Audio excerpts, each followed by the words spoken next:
इसको हल्का सा ओपन रहने दो, थोड़ा सा।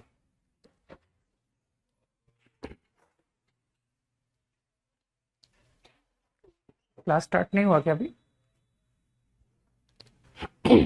Good evening.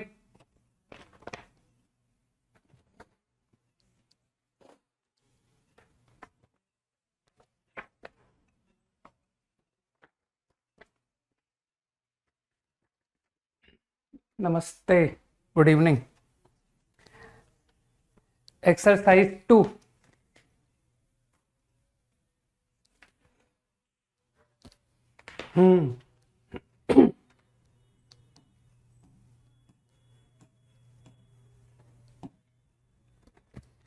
Question 1 to 5।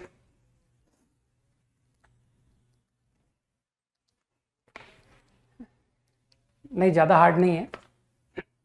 3 and 4, 1 2, ये तो गलत बात है। 1 को तो तुमने ये नहीं सीखा अब तक।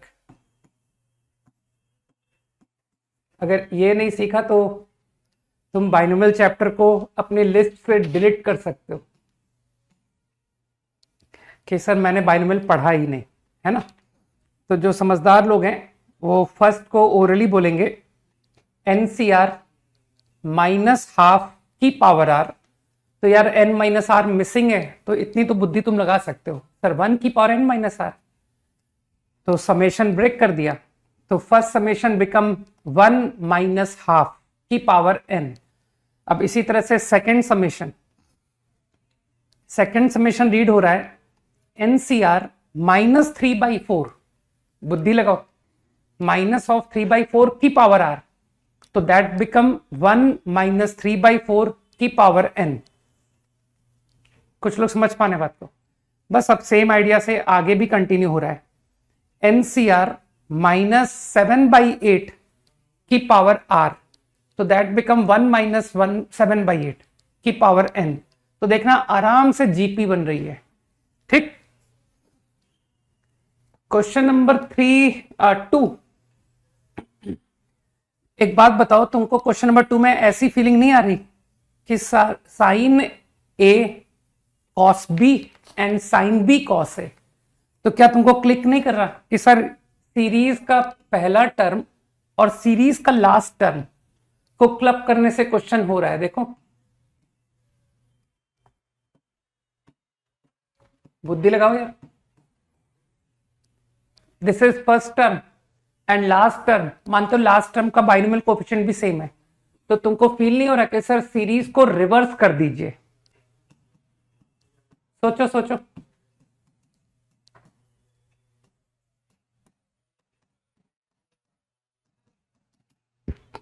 तो सीरीज को रिवर्स करने से योर प्रॉब्लम गेट ओवर।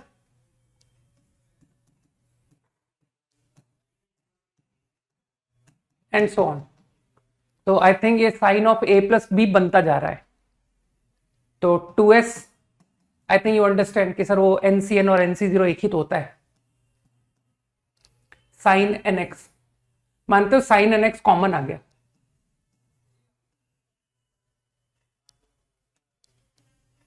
कुछ लोग समझ गए मेरे ख्याल से बात को, कि हर एक टर्म क्लब होके साइन NX फॉर्म हो रहा है। बस तो problem over. C0 C1 till Cn, and this is nothing but 2 की पावर n। तो योर आंसर इज 2 की power n -1 into sine NX। 3 and 4।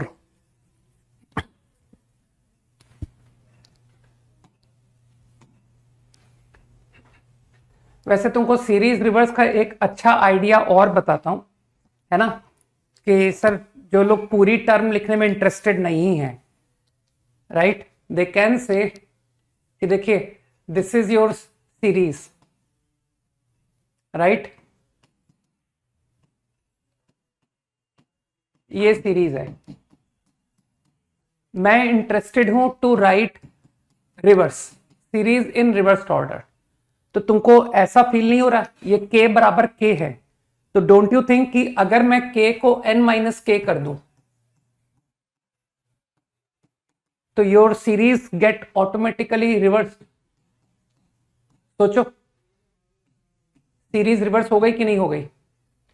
कि हाँ, अब आप जब k को 0 रखोगे तो your first term is going to be NCN, k equal to 1 NCN minus 1। तो मेरे ख्याल से बात समझ में आ रही है कि सर ये सीरीज हो गई, रिवर्स हो गई। बस अब तो समझदार लोग ऐड करेंगे एंड विल से कि सर ये दो बराबर है। तो एक ही बात है, आपने एक बार एक्सपेंड करके लिख के दिखाया था और एक बार आपने सिग्मा सही कर दिया। क्वेश्चन नंबर 3 में कुछ टू द पॉइंट कुछ बताओ ना कि कैसे शुरू कैसे करूं। कुछ छोटा सा तो ऑब्जर्वेशन आ रहा होगा तुमको। हाउ टू बिगिन, बताओ बताओ। How to begin problem 3।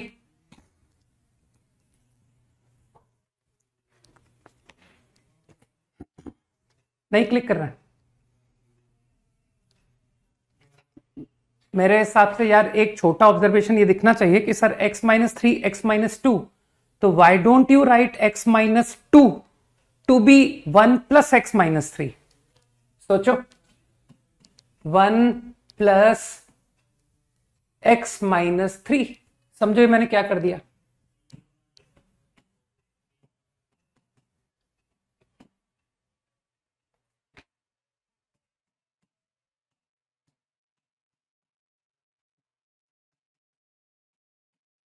मेरे ख्याल से ये फील तो होना पड़ेगा कि हाँ, ये बात मेरी समझ में आ गई कि आपने मामूली सा, है ना, x माइनस 2 को 1 प्लस, है ना। अब बताओ what next to obtain bn, what will I now do. बताओ what next to obtain bn, फट से बताओ। हाँ, आइडेंटिटी तो है ही, जो LH है वही RH है। बताओ बताओ बताओ, बाकी लोग बताएं भाई। bn, विकास तो ठीक कह रहा है।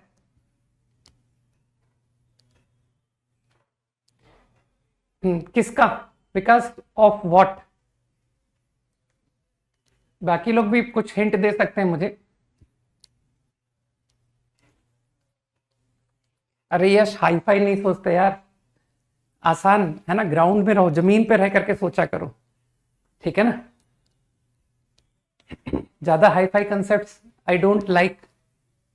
हाँ समर्थ, किसका ये तो बता दो। ओके, तो भौमिक कह रहा है ना, तो भौमिक तो करेक्ट कह रहा है।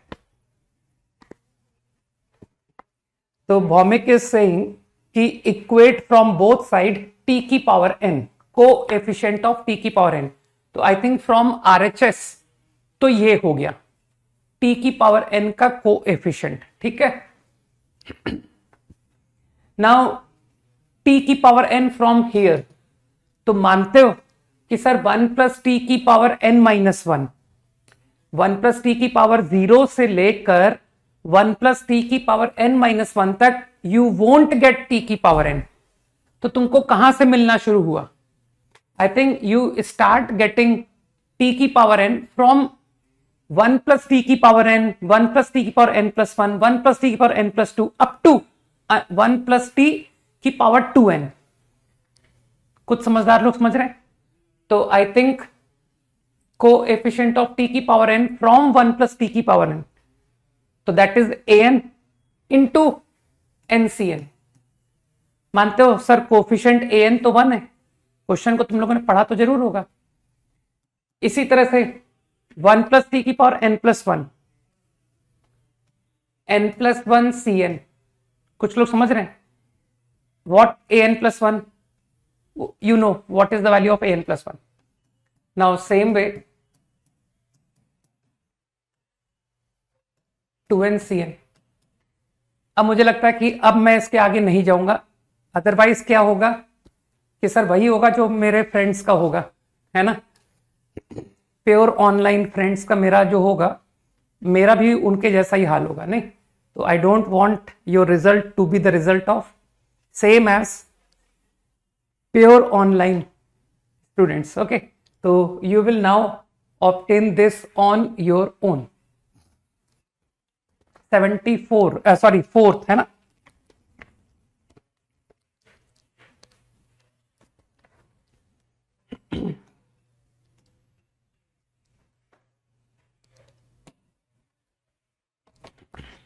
कुछ लोग जानते हैं उस सीरीज को कैसे सॉल्व करना था, ठीक है। Fourth is a good problem, हाँ बिल्कुल ठीक है। फोर्थ आई थिंक तुमने सबने इसको 72C36 तो पहचान लिया है ना, -1। मानते हो सर प्रॉब्लम में 73 से डिविजिबिलिटी पूछी गई है, तो तुम्हारे मन में ये विचार आ रहा होगा कि यार इसको 73C बनाते हैं, सही। तो मानते हो how to write into 73C? I think Pascal triangle will help you. C36 minus C35. I think you understand, sir. C36 plus C35 is equal to C36. And superscript तो लोगों को याद ही है कि सर एक बढ़ जाता है। तो मेरे हिसाब से तुमको पास्कल ट्रायंगल की हेल्प से मैंने ये कैसे लिखा, यू अंडरस्टूड। यहां से तुमको एक फीलिंग आई है ना, एक फीलिंग आई कि सर वहां C36 था, अब C35 हो गया, तो रिड्यूस हो गया है ना। तो तुमको एक होप नजर आई कि यार अब मैं होपफुल हूं कि प्रॉब्लम हो जाएगा, क्योंकि तुमको एक थॉट मिल गया कि अरे सर ये तो 35 हो गया। अब आप इसी आइडिया को कंटिन्यू करते करते इसको रिड्यूस करते जाइए, है ना। तो again applying Pascal over this, तो you will understand C35 minus C34। कुछ लोग समझ रहे हैं मेरी बात को? तो I think by opening the bracket तुमको समझ में आएगा कि ये क्या हुआ, है ना। बस अब तो तुमको एक डायरेक्शन तो मिल गया कि सर बस अब इस प्रोसेस को कंटिन्यू करती जाइए और इसे रिड्यूस करते जाइए। तो अब मैं सीधा कंटिन्यूड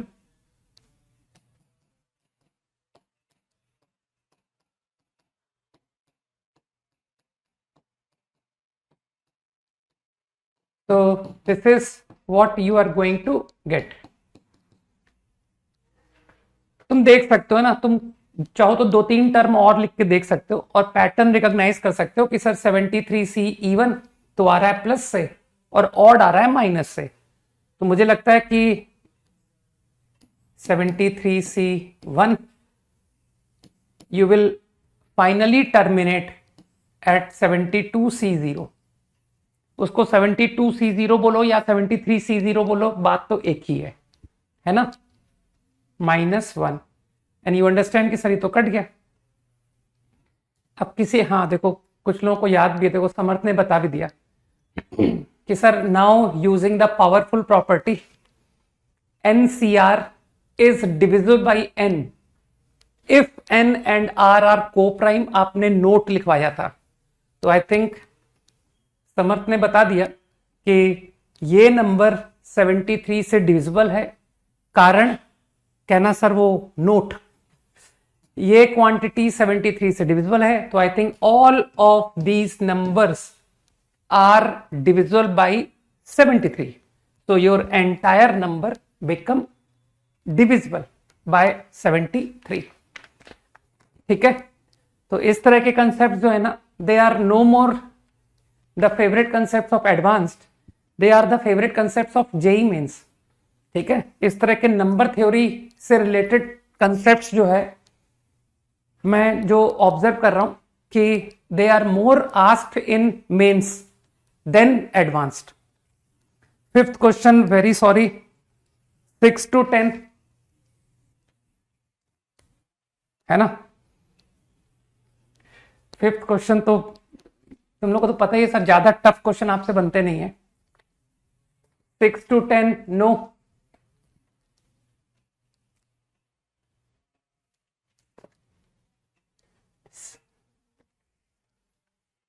इतने सारे 6, 7 एंड 10।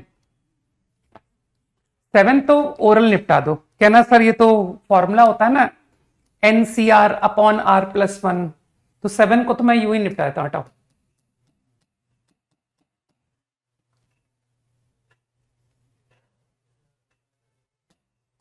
ऐसा कुछ फॉर्मूला तुमको पढ़ाया गया होगा ना।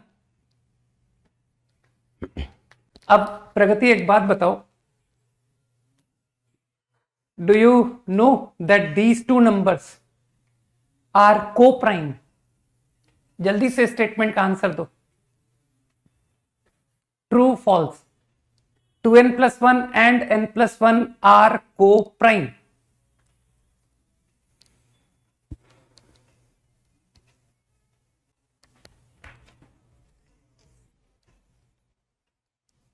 बताओ बताओ। अरे इंटीजर नेक्स्ट अबव का मतलब नहीं समझे? 5.6 का इंटीजर नेक्स्ट अबव का, चलो आंसर दो पार्थ, है ना? तो मेरे ख्याल से तुम बहुत सीधे लॉजिक से बोल दोगे कि सर ये जो 2n+1 है ये बेचारा 2 टाइम्स n+1 -1 है। सही है ना? तो तुम समझते होगे कि सर ये नंबर और ये नंबर कैसे कोई प्राइम फैक्टर कॉमन कंटेन कर सकते हैं? How can they B non को प्राइम? है ना? नॉन को प्राइम होने का मतलब है कि इन दोनों में सेम प्राइम फैक्टर कॉमन होगा, विच इज इम्पॉसिबल, क्योंकि if it get prime factor P1 की पावर P2 की पावर, तो यहां भी P1 की पावर नहीं हो सकता, क्योंकि सर ये अगर P1 प्राइम से डिविजिबल है तो ये तो P1 प्राइम से डिविजिबल नहीं है ना। तो this number entire can not become divisible by P1। मेरी बात समझ गए तुम? 3 से डिविजिबल, अगर ये नंबर 3 से डिविजिबल है तो आई एम कॉन्फिडेंट कि ये नंबर 3 से डिविजिबल नहीं है, तो ये पूरा नंबर 3 से डिविजिबल नहीं होगा। तो आई एम श्योर कि 2n+1 and n+1 can not gate common factor. मेरे ख्याल से बात समझ में आ गई, ठीक है? तो अब तो तुमको अच्छी तरह पता है कि सर ये हमारे टीचर ने पढ़ाया था हमको, if coprime then this number is divisible by, है ना, 2n+1। तो अगर ये नंबर 2n+1 से डिविजिबल है तो जब डिवाइड करोगे 2n+1 तो एक इंटीजर आएगा कि नहीं आएगा? समझ गए ना बात को?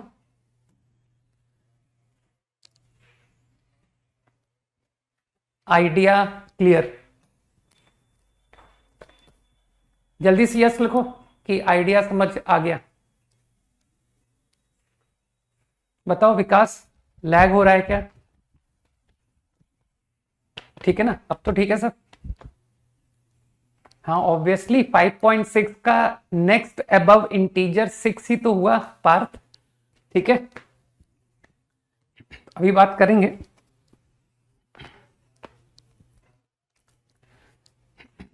तो आई थिंक क्वेश्चन नंबर 6 नहीं हो रहा है ना? ठीक है, ओके। क्वेश्चन नंबर 6 तुम लोगों को तो रटा हुआ है ना कि सर ये जो क्वेश्चन नंबर 6 है, इस तरह के क्वेश्चन पढ़े बाद में जाते हैं, है ना, कि उसमें क्या पूछा गया है, ठीक है?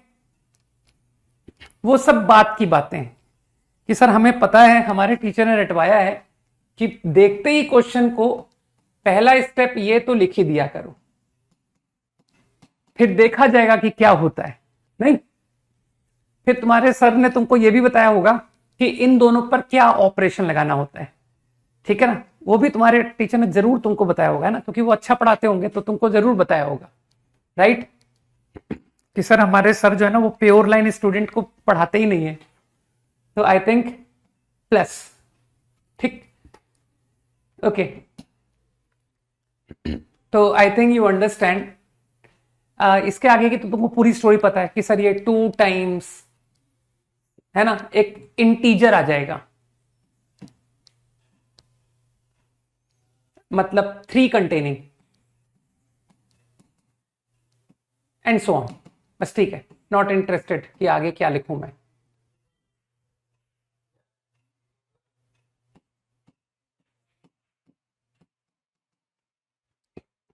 सही? मानते हो? वही वही सारा कुछ कि सर इसने जो कहा था रैशनल पार्ट, तो जो रैशनल पार्ट है वो यही तो है कि सर यही तो आपका रैशनल पार्ट होगा ऑफ दिस एक्सपेंशन। इसका जो इरेशनल पार्ट है वो आई थिंक √5 कंटेनिंग टर्म, मतलब C1 and so on. I think this is your irrational part. तो रैशनल पार्ट को नाम दिया गया है रो, तो I think this is rho, 2 times rho. अब मुझे बताओ, तुमको सब रटा हुआ है ना कि sir greatest x plus fraction x plus this number capital N, और कुछ लोगों को याद है कि सर हमको रट सब याद है कि ये 1 आता है। तो I think row has come out, row comes out equal to greatest x plus 1 divide by 2। हाँ हाँ, रैशनल पार्ट जो है वो इंटीजर है, क्या दिक्कत है? इंटीजर को रैशनल कहते हैं, मालूम है? 2 इज ए रैशनल नंबर, ठीक है? तो मेरे ख्याल से तुम्हारी आधी समस्या तो खत्म हो गई कि सर रो तो निकल आया। अब जो थोड़े से समझदार लोग हैं वो कहेंगे सर अब सिग्मा के लिए आप एकदम बुद्धि मत लगाओ, your number capital F is the proper fractional part, है ना? तो proper fractional part of this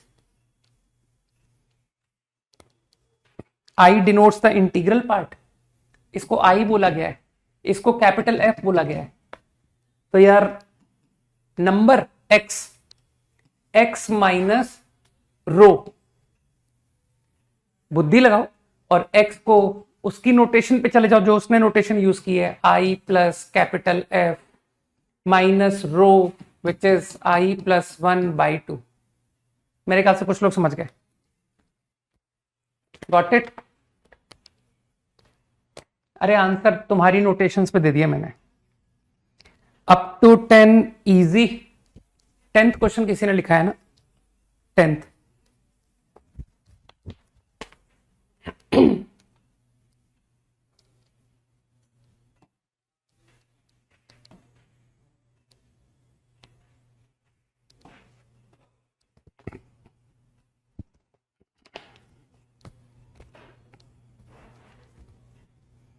तो क्वेश्चन नंबर 5 में नेक्स्ट इंटीजर अबव को लेके जो लोग कंफ्यूज्ड हैं, तो x का जो नेक्स्ट इंटीजर अबव है, मेरे ख्याल से दे विल अंडरस्टैंड कि सर 5.6 का नेक्स्ट इंटीजर अबव 6 है।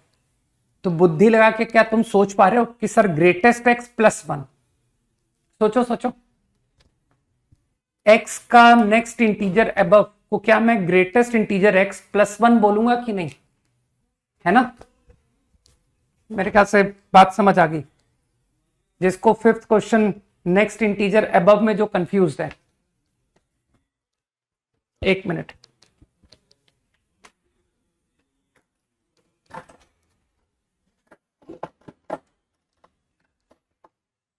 बिल्कुल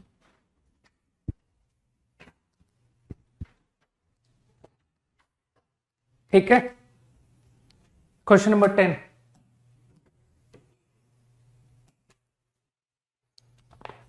इसमें एक बात बताओ, तुमको ये थॉट दिख रहा है क्या कि सर C1 C3 C5 आ रहा है, तो एक बार आप ऑल प्लस, है ना, C0 से पूरा Cn तक,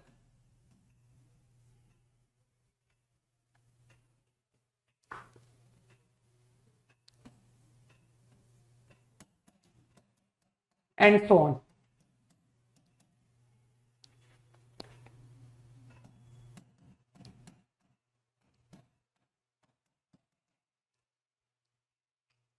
और एक बार क्या थॉट आ रहा है कि sir alternate plus minus sign, बुद्धि लगाओ।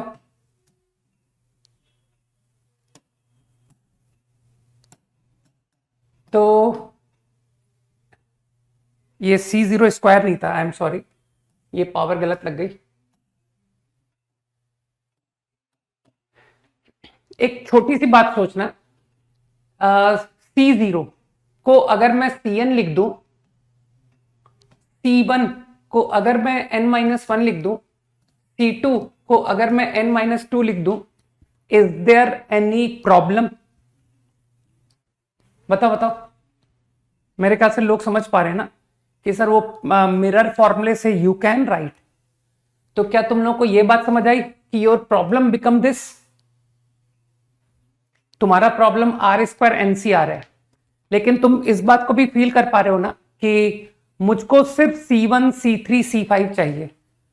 तो मुझे ऐसा लगता है कि R going from 0 to n, इसका आंसर तुम फट से निकाल सकते हो। आई विल नॉट हेल्प, है ना, कि सर एक सवाल तो हमें करने दो, है ना, सारे डिफरेंशिएशन के सवाल आप ही बता दोगे तो फिर मैं क्या करूंगा। हाँ, मैं तुमको ये वाली टर्म बताता हूं, ठीक है, कि how will you get alternate plus minus. इसका आंसर है 0, क्योंकि जो लोग मेरे क्लास में रेगुलर रहते हैं उनको पता है कि इस पर काफी अच्छा डिस्कशन ऑलरेडी हो चुका है, ठीक। तो ये number 0, alternate plus minus sign, answer is 0, and all plus I think you will be able to obtain, ठीक। तो मानते हो जो तुम्हारा प्रॉब्लम का आंसर है वो इसका हाफ हो गया कि नहीं हो गया, कि सर दोनों को ऐड कर दीजिए, दोनों को सब्ट्रैक्ट कर दीजिए, ठीक है। तो your answer is going to be by 2। तो जो प्रॉब्लम तुम्हारा है that actually equal to this. कुछ लोगों को बात समझ आई मेरी कि whatever you are suppose to find will be equal to this, ठीक। और रही बात इसकी, तो तुमको याद होगा आज भी कि सर आपने कहा था कि डिफरेंशिएशन के सारे सवाल बगैर डिफरेंशिएशन के हो जाते हैं, है ना। तो तुम इसको डिफरेंशिएट करके कर सकते हो, आई नो, लेकिन जो लोग डिफरेंशिएशन नहीं करेंगे वो कहेंगे सर वो पावरफुल फॉर्मूला था ना, उसको लगा के ये लगा दिया, एक R बच गया, और फिर वो एक R के साथ क्या करेंगे, यहां पर अगर 1 लिख दिया जाए तो इसमें कोई समस्या नहीं है। फिर what they will do, they will say कि सर आपका ये एक R बच गया ना, तो उस R को आप एक काम कीजिए, इस तरह से लिखिए R-1 + 1,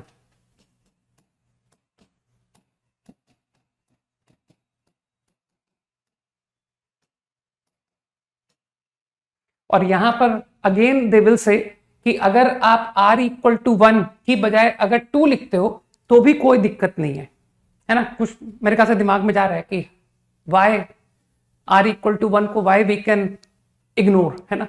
बस तो फॉर्मूला अगेन, तो फॉर्मूला एक बार और यूज करके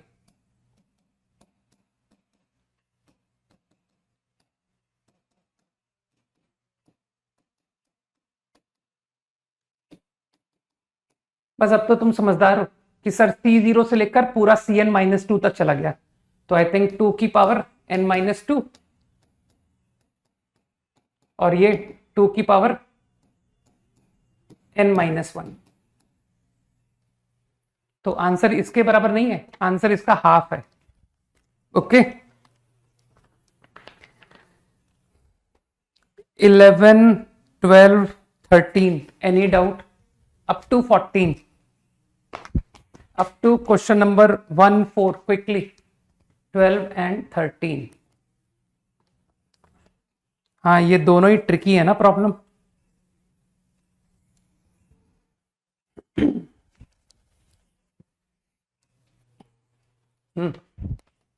14 का C का मतलब है तुम क्लास के स्टूडेंट ही नहीं हो, है ना, शायद तुम क्लास में नहीं रहते हो।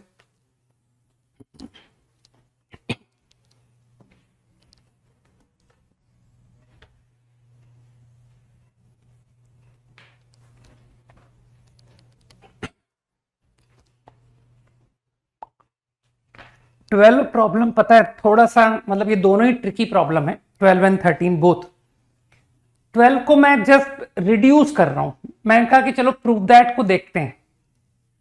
प्रूव दैट को अगर मैं सारे टर्म एक साइड ला करके देखूं कि क्या बन रहा है ये, तो 2 sigma N C R R 1 से n 2 की पावर n n माइनस 1। देखना कुछ लोगों को बात समझ आई होगी। ठीक, जस्ट मैं देख रहा हूं कि let me collect all terms one side. थोड़ा नोटिस करो कि सर 2 की power n minus 1 is nothing but R1 से n। देखना जो अंडरलाइन किया है मैंने, क्या वो अंडरलाइन टर्म इससे मैच हो रही है? मैं तो बस अभी प्रूव दैट को ही देख रहा हूं, सिंप्लीफाई कर रहा हूं कि आपका प्रूव दैट क्या है। This I am suppose to prove. तो if I collect all terms one side, अब तुमको ऐसा मन नहीं कर रहा कि सर सबको जब आप सिग्मा लिख रहे हो तो इस बेचारे n को भी सिग्मा लिख दो ना। कोई इस 1 को सिग्मा लिखा सकता है मुझे, n को? दिमाग लगाओ। मैं चाहता हूं कि पूरा एक्सप्रेशन सिग्मा में आ जाए, ग्रेटर इक्वल टू 0। ये प्रूव करना है। देखिए कौन मेरी मदद करने वाला है। 2 की पावर n माइनस 1 को मैंने सिग्मा में लिख दिया। Root N C R already sigma है, बस एक ही टर्म बची है, वो है n। बताओ भाई बताओ। ठीक है आदित्य, अप्रतिम है ना, प्रखर। तो समझदार लोगों ने मुझे बता दिया, तनिषा है ना, कि sir write this to be sigma 1। ठीक, तो योर प्रॉब्लम बिकम दिस। अब इसको जरा पहचानो, कहीं तुमने इसको जरूर कहीं देखा है इसे।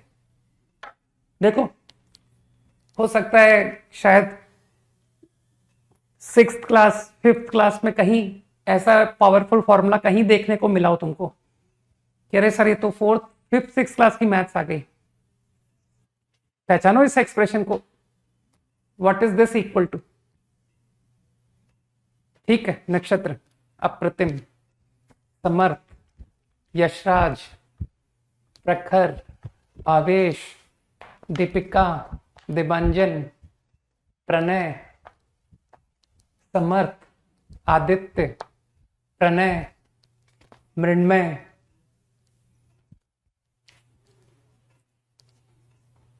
उज्जवल। उज्जवल वो टर्म तुमने गलत लिख दी है ना। निशांत, प्रत्युष, ओके, अलशत है ना, प्रत्युष आई कॉल्ड ऑलरेडी ना। ठीक है, मेरे हिसाब से मुझे लग रहा है कि काफी लोगों ने मुझे बता दिया कि सर ये जो है ना, इसको होल स्क्वायर कहा जाता है। मानते हो तुम्हारा प्रॉब्लम खत्म हो गया भाई, कि सर ये आपने हमको प्रूव करने के लिए कहा था कि प्रूव करके दिखाओ कि दिस इज ट्रू। बताओ भाई, प्रूफ हो गया या नहीं हुआ? कि सर हम तो प्रॉब्लम को रीअरेंज ही करते रहे और प्रूफ खत्म भी हो गया। ठीक है ना। तो आई थिंक कुछ लोग जानते हैं कि जो होल स्क्वायर होता है ना, वो नॉन नेगेटिव होता है। ठीक, तो I think your problem got done. ठीक, बाकी इसी बात को तुम लोग अगर थोड़ा सा कॉम्प्लिकेट वे में कहना चाहते हो तो कुछ लोग कह सकते हैं कि सर हमने इसको एएमजीएम से किया था। आपको पता है हमने आपके आरएचएस को इस तरह से किया, NC1 प्लस 1। ये n को मैंने 1 1 1 n टाइम्स पढ़वा दिया। NC1 प्लस 1, NC2 प्लस 1, है ना। तुम अपने स्किल्स बता सकते हो कि sir not only perfect square, I also know एएमजीएम।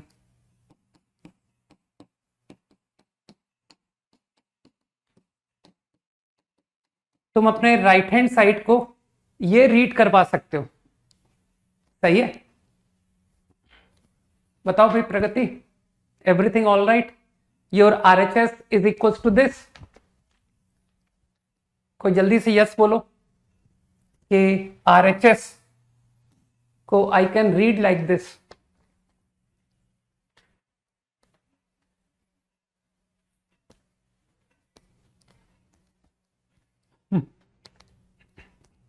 अरे जब इनइक्वालिटी के प्रॉब्लम में यूजुअली लोग अपने एक्सप्रेशन को सिंप्लीफाई करने की कोशिश करते हैं भाई, है ना। तो मेरे ख्याल से लिखा अब तुमको दिख रहा है कि sir root N C one over these to apply AMGM, तो अपॉन टू है ना, upon two root of N C one into one, तो वो अपॉन टू को क्रॉस मल्टीप्लाई कर दूं by AMGM, this quantity is greater equal to, बस I think same way 2 times and so on. ठीक है, और वैसे भी देखो तुम लोग 11th क्लास के बच्चे हो, तो तुम लोगों को तो, तुम्हारे लिए तो बहुत सारी बातें फर्स्ट टाइम है कि सर हम लोग एएमजीएम, परफेक्ट स्क्वायर, ये सब आइडियाज देख रहे हैं, सीख रहे हैं कि आगे कभी हम अप्लाई करेंगे, है ना। यार ये तो इतने बढ़िया क्वेश्चंस पे भी लगता है। ठीक, तो तुम्हारे पास अभी चिंता मत करो, तुम्हारे पास अभी बहुत मौके आने हैं to apply on your own. Okay, तो अभी तो जब भी कुछ नया सा अप्रोच दिखा करे तो उससे सीखने की कोशिश करो, है ना, बजाय क्वेश्चन करने के कि ये कैसे, है ना। तो मेरे ख्याल से मैंने बहुत तरीके से दिखा दिया कि मैंने अपनी प्रॉब्लम को रीअरेंज किया, सबको वन साइड कलेक्ट करके 0 से प्रूव कर रहा हूं ग्रेटर, तो वहां से मुझे दिख गया, और या फिर आरएचएस से एलएचएस को मैंने एएमजीएम से आइडेंटिफाई कर लिया। ठीक है ना, लाइक दैट। 5 seconds quickly.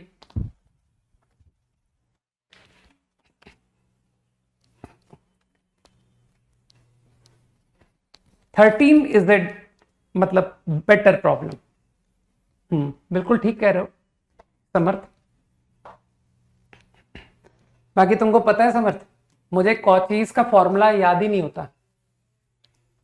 तुम कॉचीज कह रहे हो क्या? ओके ठीक है, कॉचीज से मैं बता दूंगा। ठीक है, लेकिन कॉचीज से ज्यादा जनरल आइडिया इज जेनसन। इसको अगर तुम जेनसन कहते तो मुझे और अच्छा लगता है, हालांकि तुम कॉचीज भी अच्छा कह रहे हो, तो तुमको मैं कॉचीज के वे में भी बता दूंगा। मुझे ऐसा लगता है मैंने इस क्लास में कॉचीज इनइक्वालिटी इंट्रोड्यूस की हुई है ना। कोई एक बच्चा मुझे हाँ बताएगा whether I have taught Cauchy's inequality in class और नॉट? Yes, no? वैसे मैंने पढ़ाया है, जहां तक मेरा ख्याल है मैंने कॉचीज पढ़ाया है। हाँ ठीक है, गुड, पढ़ाया। भूल जाता हूं यार मैं, एग्जैक्टली मुझे याद ही नहीं रहता। ठीक है, चलो ठीक है। इसमें कुछ लोग क्लास में मैक्सिमम एक मुझे नो दिखा था, बाकी सब यस दिखे। दैट इज गुड कि सर क्लास में गधा सिर्फ एक है। ठीक है, बस एक ही नो दिखा मुझे, वेरी गुड। राइट, ठीक है। चलो जेनसन से पहले बताता हूं। जेनसन, है ना, तुम इतना तो समझ गए होगे ना कि सर इस क्वेश्चन में कुछ नई ट्रिक लगानी है, कुछ डिफरेंट। अच्छा, 2 की पावर n-1 को तुमने फिर से मन में सोच लिया होगा कि सर ये तो फिर से आपने 2 की nc1 plus nc2 up to ncn लिख दिया है, राइट। लेकिन अब ये थोड़ा सा तो तुम सोचो इस बात को, रूट nc1 और एक साइड nc1। ठीक, अपने प्रॉब्लम को पहले हम फिर से पढ़ते हैं कि सर मेरा प्रॉब्लम एक बार रीड करूं मैं, क्या बन रहा है देखते हैं एक बार।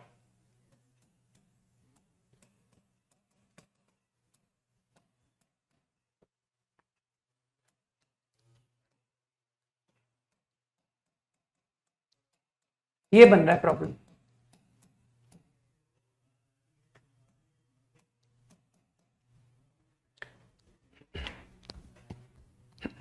ठीक है, तो अपने प्रॉब्लम को जस्ट मैंने रीड किया एंड इट बिकम दिस। अब यहां से तुमको फील आएगा कि सर इसे आप जेनसन इस तरह के थॉट ना बोल के आप जेनसन का जनरल बात कह सकते हो कि sir go to y equal to x square graph. सोचो सोचो क्या कर रहा हूं मैं, है ना। एक्चुअली मुझे जेनसन का रिजल्ट ही याद नहीं होता, है ना। तो I think y equal to x square, कई लोग पहचान जाएंगे कि मैं क्या कर रहा हूं। इस ग्राफ पर कोऑर्डिनेट्स लीजिए x, एक्स स्क्वायर। कहां से फील आया? यहां से फील आया। देखो वहां रूट nc1 है, यहां NC1 है, तो इतना बड़ा हिंट दिख रहा है कि सर ये x square comma NC1 and so on, NC2 कुछ दिमाग में जा रहा है ना? अब क्या तुम फील कर पा रहे हो कि सर इन पॉइंट्स को लेकर के 1:1:1, ठीक है, जिसका हमको पूरी कहानी पता है कि क्या होता है ना, कि सर ये जो आप स्टेप्स बता रहे हो ये तो प्रूफ है, don't tell the proof again, है ना, कि इस पर 1:1, फिर 1:1 पॉइंट को ज्वाइन करेंगे 2:1, तो ये सारी कहानी के बाद ऐसे n पॉइंट्स पर ultimately you will get a coordinate which lie above the graph, इस ग्राफ में ऊपर लाई करेगा, जानते हो इस बात को कि नहीं? And this point will get coordinate sigma root NCR upon n, comma, मेरे ख्याल से कई लोग समझ रहे, sigma NCR upon n, root, sorry, x coordinate root था और y कोऑर्डिनेट ये रहा। मेरी बात दिमाग में जा रही है? ठीक, अब सबको ये बात अच्छी तरह पता है कि sir now what you will say कि इस पॉइंट की y वैल्यू ऑन ग्राफ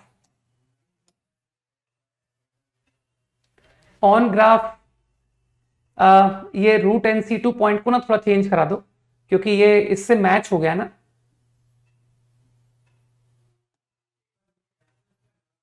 ये NC2 है कि सर NC2 पॉइंट ये था, ठीक है।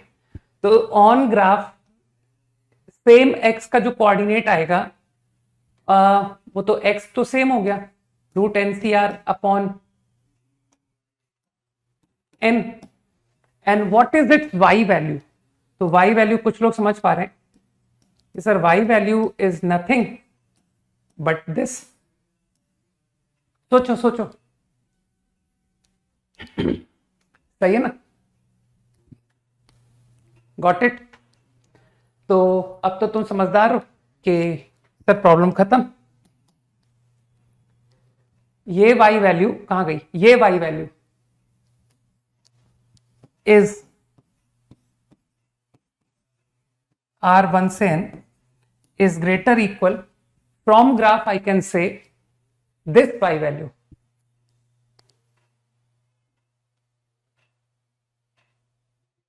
इसका सिग्मा लिखना भूल गया ना, सिग्मा वो x कोऑर्डिनेट क्या था? x कोऑर्डिनेट सिग्मा था, रूट NCR बाई n, ठीक है, root NCR sigma by n R1 से n का होल स्क्वायर। मेरे ख्याल से बात क्लियर होनी चाहिए, ठीक है ना? तो भाई मेरी तो आदत पता है हमेशा ग्राफ से करने की है, बजाय कहने की कि जेनसन इनइक्वालिटी का फॉर्मूला लगा दो। मैं तो हर बार फंक्शन पहचानता हूं कि ग्राफ ऑफ fx, और फिर वहां जाकर के सेक्शन से विजुलाइज करके कह देता हूं कि देखो ये रिजल्ट मुझे क्लियर दिखाई दे रहा है। Got it? तो I think you will understand this solution, ठीक? तो जेनसन इनइक्वालिटी तो मुझे लगता है कि शायद मैंने एकदम बिगिनिंग में बताई थी, नहीं कि सर वो कब कैलकुलस आपने पढ़ाया था कुछ? अरे चिंता मत करो, अभी मैंने क्या कहा, first I will tell using Jensen. अब जो लोग कॉचीज के लिए परेशान हो रहे हैं वो कहेंगे सर कॉचीज ऐसे लगेगी, root NC1 into 1, root NC2 into 1 and so on का होल स्क्वायर। याद करो, A1 B1 plus A2 B2 plus A3 B3 sum का whole square is less equal to A1 square plus A2 square plus up to AN square, root NC1 square, root NC2 square, root NCN square into 1 square, याद आया कि sir this is what is called Cauchy's inequality. Done, हो गया भाई।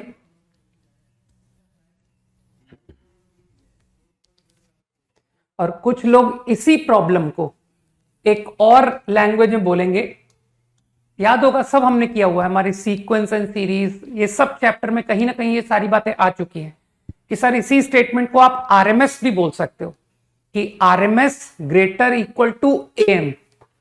तो जो लोग RMS से जा रहे हैं, तो आरएमएस किसका है ना, रूट मीन स्क्वायर किसका, number should be, these are the numbers. तो RMS greater equal to M, तो आरएमएस क्या होता है, नंबर्स को स्क्वायर करते जाओ, ऐड करते जाओ, है ना, ये कहलाता है अपॉन एन। अभी इसका स्क्वायर रूट भी लेना है, ये रहा sir root mean square is greater equal to M. Now what is M, your numbers are root N C one, root N C two, ये थे आपके नंबर्स। तो same fact you can say like this also कि sir एक ही बातें हैं। देखिए जेनसन से देखा तो जो एक्सप्रेशन है, कॉचीज से देखा तो जो एक्सप्रेशन है, और इसी बात को RMS greater equal M. Got it? कितने तरीकों से देखा जा सकता है एक ही सवाल को, कि सर एक ही सवाल को we can see by white colour, same question can be approached by blue colour, and same problem can also be approached by yellow colour. समझ गए? May be sir red also. I think got the idea. जो बेचारा 15 पूछ रहा है उसको तो मेरे ख्याल से हमें उसके हाल पर छोड़ देना चाहिए, है ना, कि सर एक बच्चा अपनी क्लास में है जो 15 क्वेश्चन पूछने की हिम्मत कर रहा है ना, तो उसको उसी के हाल पर छोड़ दिया जाए।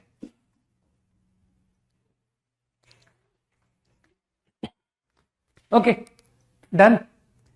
वो कुछ लोग लास्ट क्लास में मुझसे कह रहे थे कि सर आखिरी क्लास में कुछ एंड पार्ट है ना, क्लास ठीक से, अरे रेड, रेड का मतलब होता है रॉन्ग। रेड कलर का मतलब नहीं जानते, खतरा। सर रेड स्टैंड फॉर, तो ऐसे लोग होंगे ना जो गलत मेथड से भी तो करेंगे, तो they will get. I think you understood. ठीक है, तो लास्ट क्लास में एक स्पेशल केस मैंने बात की थी, focus lie on directrix, right? तो यू रिमेंबर कि लोकस मतलब conic become pair of line,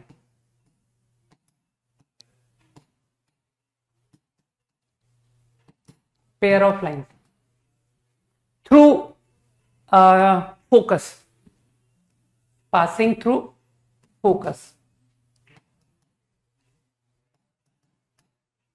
ठीक, अब इस पर मैंने 3 केसेस में बात की थी। Eccentricity more than 1, you get 2 distinct real lines. I think सबको लॉजिक भी क्लियर है ना, सबको लॉजिक अच्छी तरह पता है कि सर PS अपॉन PM मोर देन 1, ये आपका S है, ये आपकी डायरेक्ट्रिक्स है। तो हमेशा पॉइंट का डिस्टेंस लाइन से अदर देन परपेंडिकुलर डिस्टेंस हमेशा परपेंडिकुलर डिस्टेंस से ज्यादा होता है, तो PS is going to be more, है ना, देन PM। ठीक, तो मैं दोबारा एक्सप्लेन नहीं करूंगा कि हाउ वी गॉट लाइन, लोगों को बस वो आखिरी के नोट में दिक्कत हुई थी, है ना, कि सर वो रिकॉर्डिंग में कुछ प्रॉब्लम आई है, राइट? तो लाइन आई एक्सप्लेन्ड है ना बिफोर दैट, उसमें प्रॉब्लम नहीं था, वो सिर्फ आखिरी के सेक्शन में रिकॉर्ड में कुछ प्रॉब्लम हुआ था, है ना क्लास में। ठीक, तो eccentricity 1 you get coincident lines, only one line you will gate. Feel कर पा रहे हो क्यों कि सर पीएस बराबर पीएम तो तभी संभव है ना जब आपका पॉइंट पी का लोकस खुद परपेंडिकुलर लाइन हो जाए। अगर फोकस से परपेंडिकुलर लाइन जब बनेगी उसी पर पी को लाई करना पड़ेगा, otherwise PS equal to PM कैसे होगा, है ना। तो टू को इंसिडेंट मतलब you will get only one line, तो उसको मैंने टू को इंसिडेंट बोल दिया। And when E less than one, तो लोग समझ रहे हैं कि sir E less than one कैसे हो सकता है, पॉइंट का डिस्टेंस लाइन से other than perpendicular distance is less than perpendicular distance is impossible. PS less than PM impossible. So still I am saying कि locus will be a line but imaginary which is not real. और सबको पता है कि imaginary के बारे में no further discussion. मेरे ख्याल से यही पार्ट तुम्हारी लास्ट क्लास में एरर हुआ था, है ना, टेक्निकल एरर, है ना। अभी ठीक है, जो छूट गया था तुम्हारा आखिरी क्लास का अभी देख लो, ठीक है, ऑल परफेक्ट।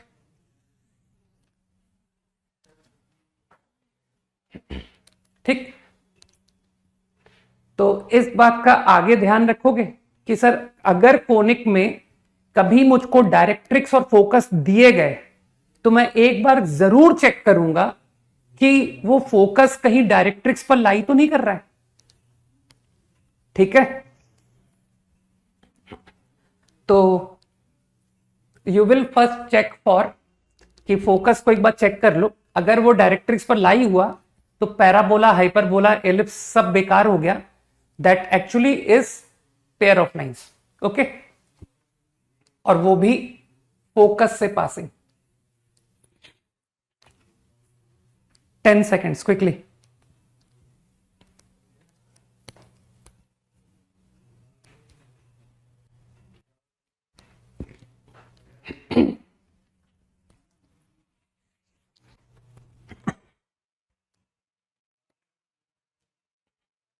देखो जो भी बैकलॉग है वो धीरे धीरे होते रहेंगे, ठीक है ना, बेसिक्स से समझ जाओगे, नो डाउट।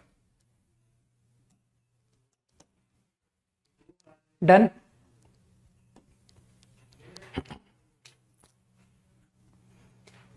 चलो अब जनरल बात करते हैं कि sir let us see conic section again. You are given the directrix, ठीक है, डायरेक्ट्रिक्स की इक्वेशन लेट से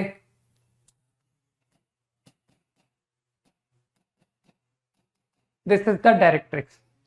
Now focus, अब मैं जनरल केस डिस्कस कर रहा हूं, when focus does not lie on directrix. Okay, now let's see कि तुम्हारा लोकस क्या आएगा, किस तरह का लोकस आएगा, given the focus, given the directrix and given the ratio. तुम तो समझते हो ना कि सर मुझको फोकस देना पड़ेगा, मुझको आपको डायरेक्ट्रिक्स देनी पड़ेगी और आपको एक्सेंट्रिसिटी भी बताना पड़ेगा।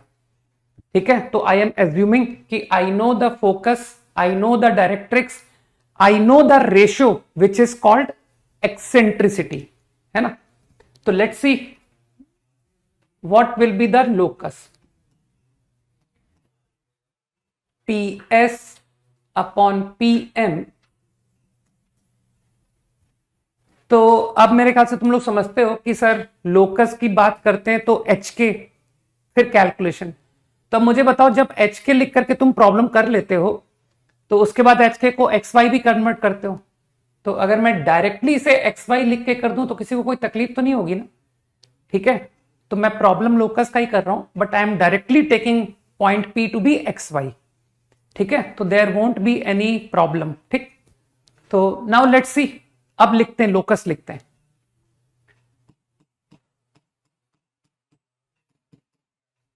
Fine, E is a given constant, okay, तो I am simplifying, PS square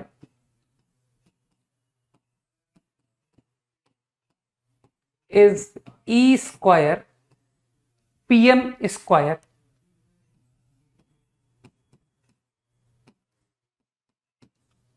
तुमको परपेंडिकुलर डिस्टेंस का फॉर्मूला आज भी याद होगा, है ना।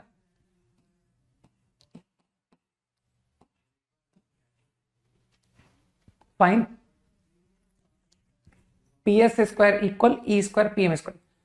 थोड़ा सा एफर्ट लगाते हैं सर, आंसर को थोड़ा सा गुड लुकिंग फॉर्म में कलेक्ट करते हैं। Manipulation is your job actually, ठीक है।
सही है ना।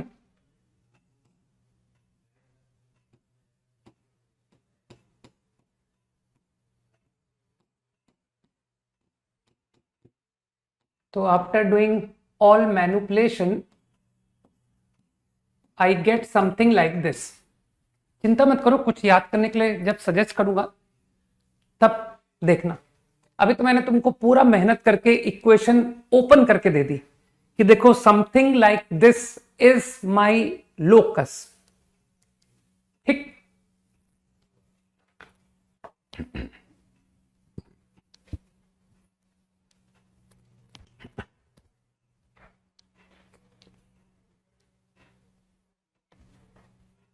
All right,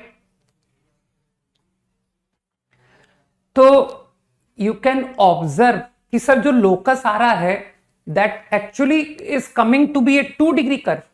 C, you can see X square Y square X Y X Y and constant. तो आई कैन ऑब्जर्व कि what conic section will look like, conic section की equation किस form की होती है। तो नाउ यू कैन रिमेंबर कि sir conic section की equation will be something like this.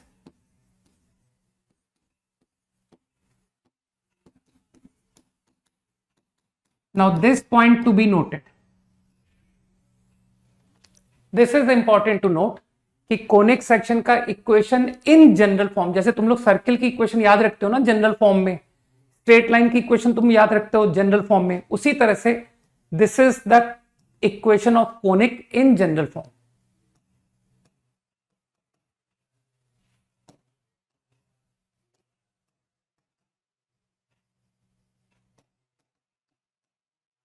तो I want you to remember this कि एक जनरल 2 डिग्री की इक्वेशन है ना, कि अगर तुमसे पूछता है कोई कि बताओ कोनिक सेक्शन की इक्वेशन जनरल फॉर्म में बताओ तो यू शुड नो कि sir it is a 2 degree equation, है ना. It will be something ax square by square something xy something x plus something y plus constant. सही है ना.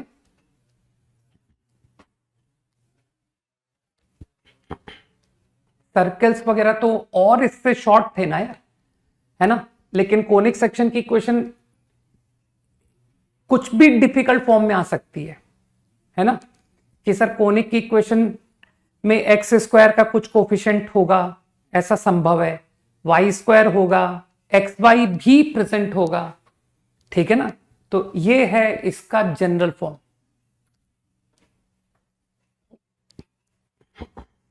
ठीक.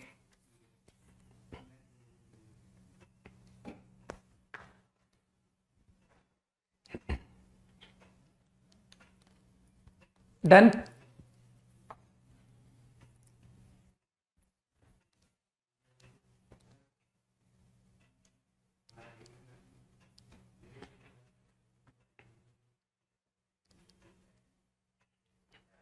ओके. तो अब I am coming to fundamental curves. तो I want to know if this is the equation any 2 degree curve. ठीक. ये कोई भी 2 डिग्री कर्व है.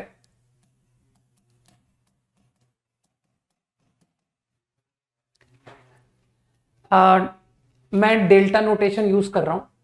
डेल्टा से तुम लोग कंफर्टेबल हो, फिर भी मैं एक बार वापस लिख दे रहा हूं.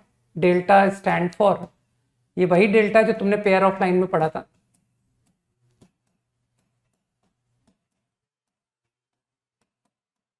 सही है. तो अब मैं बात कर रहा हूं कि this equation will represent parabola. अभी तो ऐसे डेफिनेशन लेते जाओ, है ना.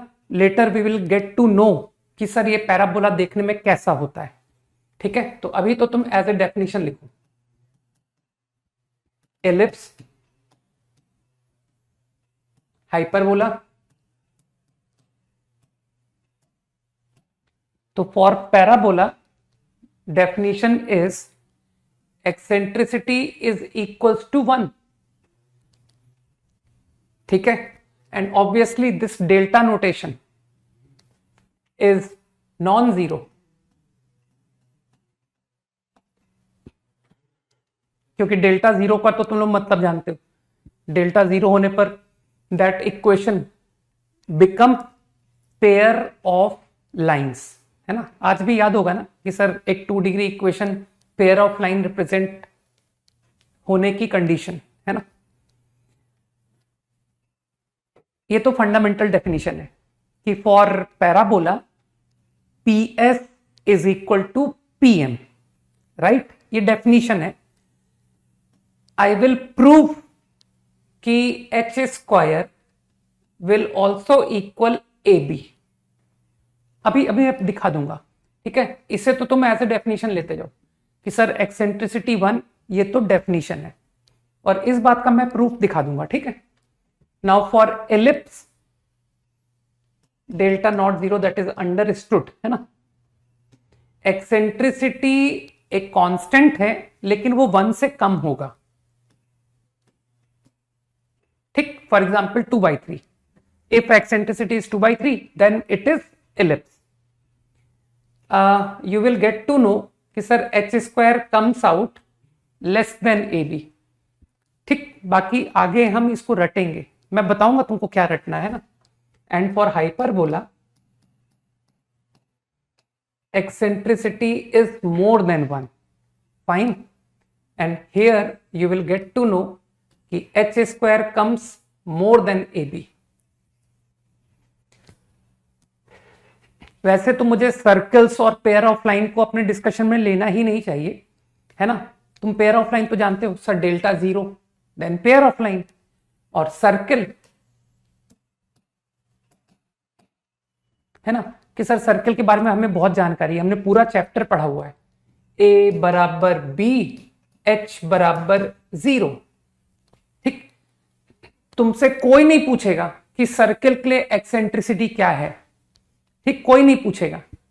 कारण, क्योंकि अगर वो तुमसे एक्सेंट्रिसिटी पूछेगा तो फिर वो तुमसे कहेगा डायरेक्ट्रिक्स बताओ, फोकस बताओ, तो वहां दिक्कत आ जाएगी, क्योंकि वहां तुम कहोगे सर डायरेक्ट्रिक्स इंफिनिटी पर है।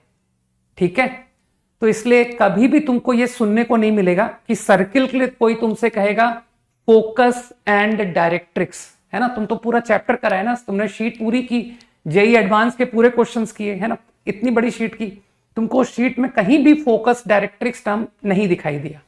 ठीक है, तो मेरे हिसाब से मुझे सर्कल्स को अलग ही रहने दो। तो here we will only talk about these three, हम सिर्फ इन तीन की बात करेंगे। ठीक, parabola, ellipse and hyperbola. Got it.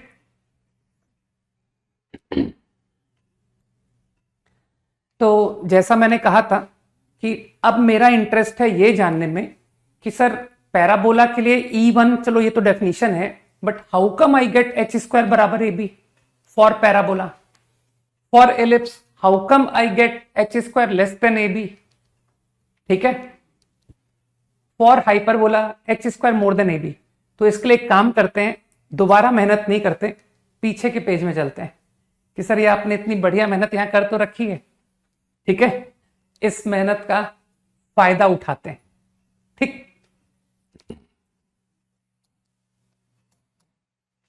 तो फॉर पैराबोला मुझे H square minus A B 0 prove करना है। फॉर एलिप्स मुझे H square minus A B negative prove करना है। For hyperbola H square minus A B positive prove करना है। तो चलो let's write H square minus A B. करो भाई, कॉपी करते जाओ, यहां से उठाओ कि सर व्हाट इज एच। ये A X square B Y square देख पा रहे हो ना कि सर यही तो है, A X square B Y square 2h X Y. तो यू कैन ऑब्जर्व कि सर h इज ये रहा, दिस इज 2h। तो I think h is minus lm e square. मेरे ख्याल से कुछ लोगों को मेरी बात समझ आएगी। This is your h square minus a into b. Here is your a.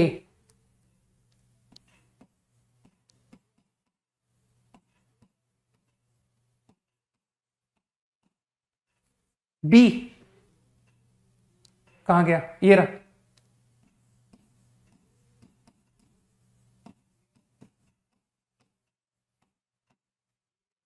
सही है।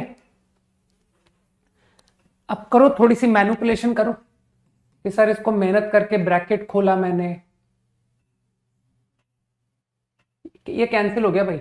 L square M square E4, L square M square E4 cancel,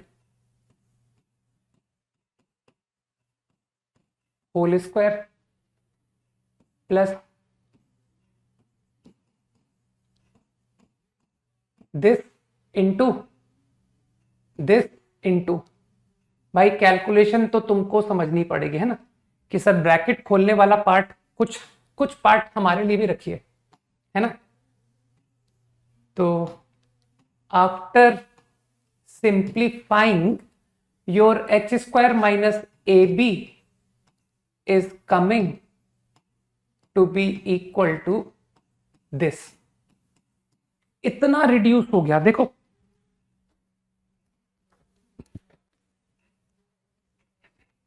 जल्दी बताओ। तो तुमको लगता है सर प्रॉब्लम खत्म। For parabola H square minus A B is 0, क्योंकि E1 है, E को 1 पुट करिए, you will get 0। For ellipse E less than 1 है, तो E स्क्वायर लेस देन 1, तो E square minus 1 negative. And for hyperbola E is more than 1, तो E square is more than 1, तो I think this quantity become positive.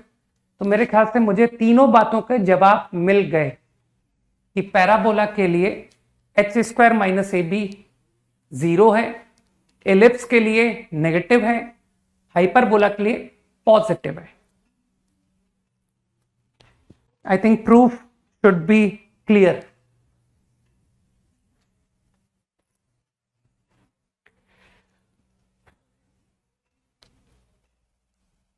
Quickly,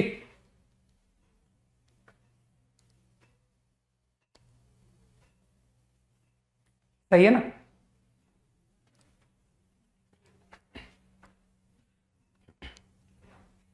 ten seconds quickly.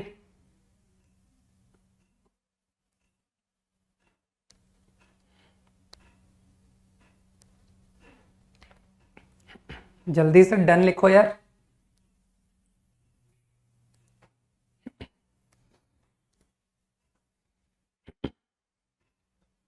Okay, तो चलो अब तुमको मुद्दे की बात बताता हूं।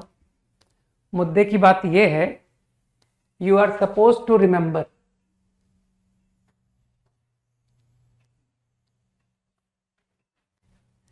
ये तुमको याद रखना है, ठीक है?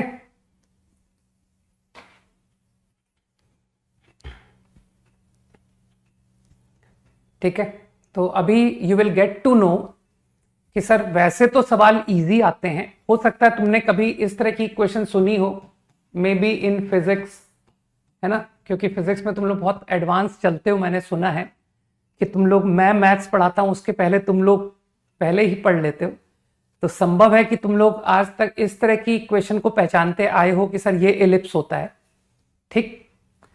But not only like this, कोई जरूरी नहीं कि तुमको इतना सिंपल इक्वेशन ही एलिप्स मिले, ठीक? कभी तुमको इस तरह के एलिप्स भी देखने को मिलेंगे जो जब ड्रॉ किए जाएंगे तो ऐसे बनेंगे कि सर ड्रॉ करने से ये बना था एलिप्स, है ना? वो तो सिंपल एलिप्स था कि सर ऐसा है देखने में, सही? कभी तुमको ऐसे टेढ़े एलिप्स भी मिलेंगे कि सर देखने में टेढ़ा था, इंक्लाइंड था, नहीं? तब तुमको इक्वेशन पता किस फॉर्मेट में मिलेगी कि सर ये जो एलिप्स है ना, इसकी इक्वेशन में एक्स स्क्वायर भी है, एक्स वाई भी है, वाई स्क्वायर भी है, X is also there, Y is also there, constant is also there. तब तुम टेंशन में आओगे कि अरे यार इतना भयानक इक्वेशन अगर किसी ने दे दिया और तुमसे पूछा कि बताओ ये पैराबोला है, एलिप्स है, हाइपरबोला है, तब तुम कंफ्यूज होगे कि सर इस इक्वेशन से तो मैं कुछ समझ ही नहीं पा रहा, ठीक है? तब तुमको इस आइडिया की याद आएगी कि H square equal to A B will help.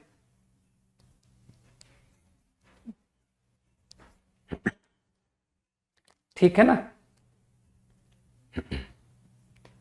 तो इसलिए ये जो भी मैंने नोट बताया है ना, इज इंपॉर्टेंट टू रिमेंबर। चिंता मत करो यशराज, हमको rotation and all hi fi ideas की कुछ जरूरत नहीं पड़ेगी। हालांकि मैं बता देता हूं, रोटेशन भी बता देता हूं, लेकिन जेईई के पॉइंट ऑफ व्यू से अगर तुम नहीं भी पढ़ो ना रोटेशन, तब भी तुम्हारा आईआईटी अच्छी रैंक, टॉप रैंक से निकल जाएगा, ठीक है? तो इसलिए ज्यादा टफ जाने की जरूरत नहीं है। हालांकि मैं तो बताऊंगा, ठीक है ना? मैं तो कभी ना कभी रोटेशन ऑफ एक्सिस भी बता ही दूंगा, ठीक? हो गया, सबको याद हो गया?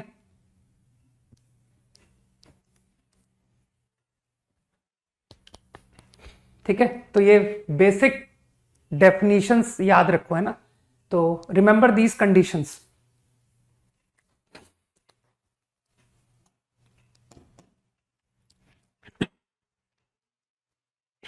चलो तुम लोग को एक छोटी सी बात अभी से इंपॉर्टेंट बता देता हूं, ठीक है? ताकि एटलीस्ट तुमको एक दिमाग में रहे कि जो भी हम कर रहे हैं वो कितना इंपॉर्टेंट है, right?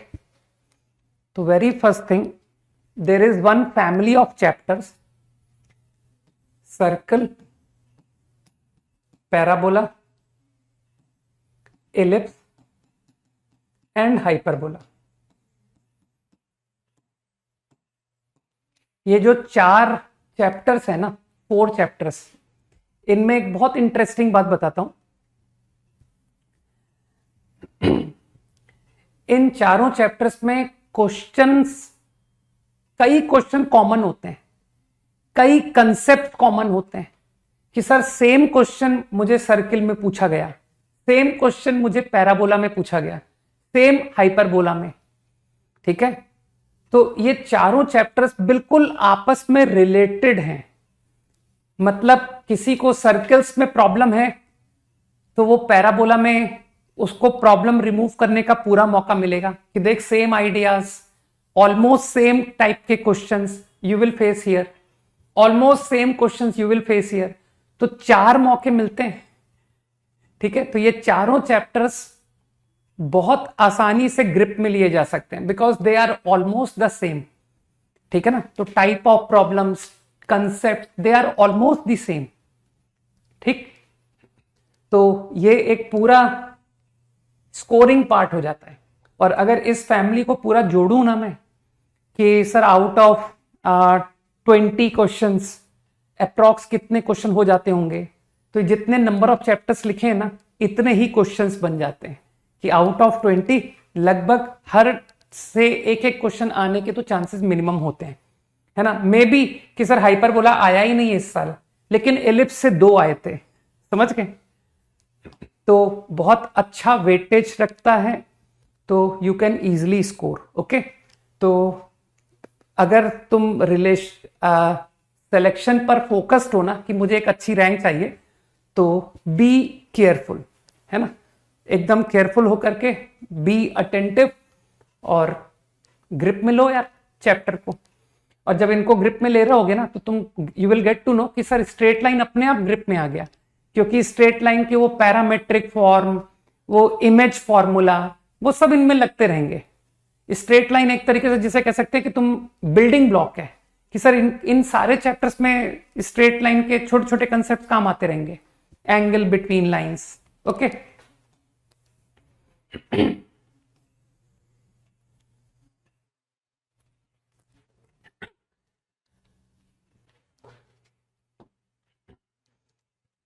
Okay, let us talk about parabola.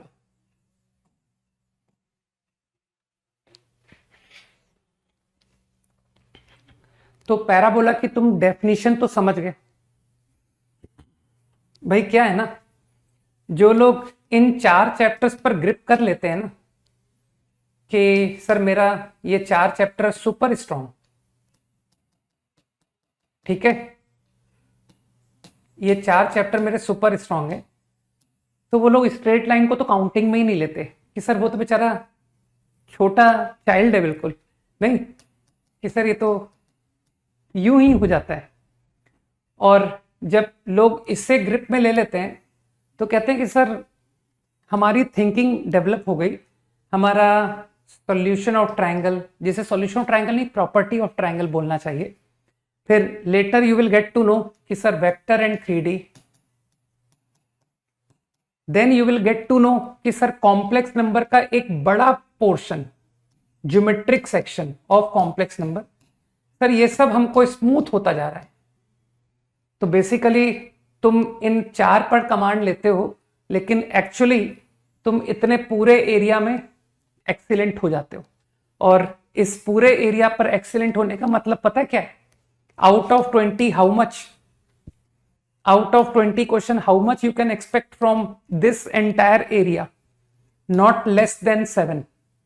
ठीक है ना, 7 से कम नहीं होंगे, ज्यादा ही होंगे। ये मैं बहुत जिसे कहते हैं ना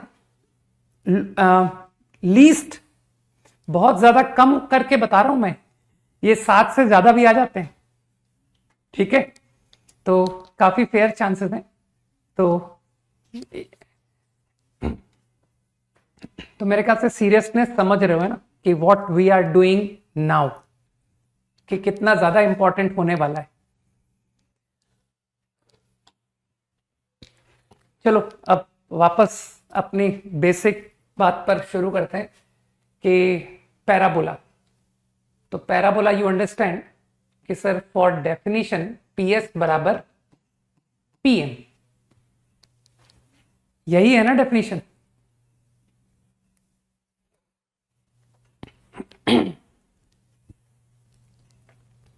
पॉइंट का डिस्टेंस फ्रॉम फोकस बराबर पॉइंट का distance from directrix. Okay,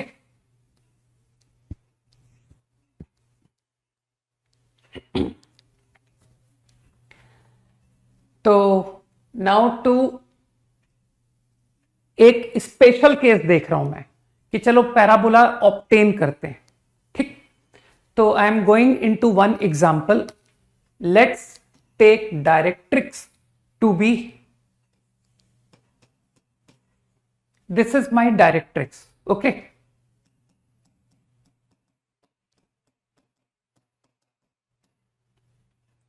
and focus, let's take focus to be a comma 0।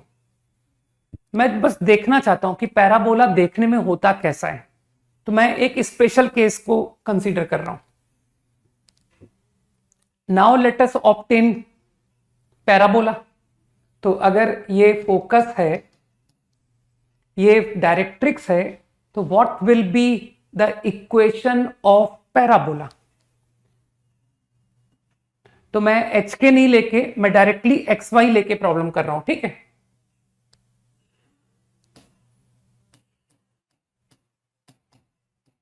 By definition P S square बराबर पीएम स्क्वायर। तो पॉइंट का डिस्टेंस तो तुम समझ ही जाओगे कि sir x plus A mod is PM, तो पीएम स्क्वायर। अब कैलकुलेशन तो तुम लोग कर ही लेते हो। 4ax is Y square. This is what the equation I obtain. Got it? For the given focus and directrix, this is going to be parabola.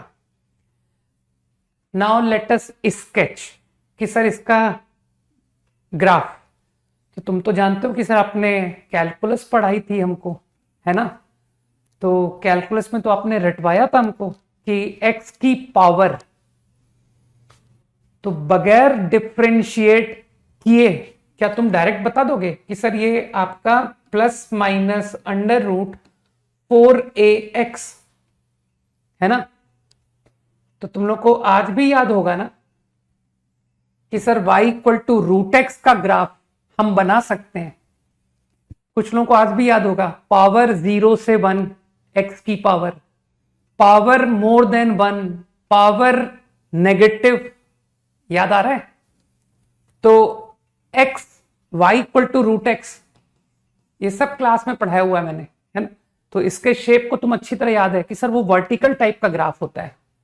Through origin कुछ ऐसा ग्राफ बनेगा, सही। अब मुझे बताओ, ये तो तुमने y equal to root X nature बना दिया, what about y equal to minus root. तो कॉमन सेंस से तुम बता दोगे कि sir y equal to minus root, इसी का कॉपी एक्स एक्सिस के बाउट कर दीजिए, बन जाएगा। तो y equal to minus of root is somewhat like this. दिमाग लगाओ, y equal to root, y equal to minus root.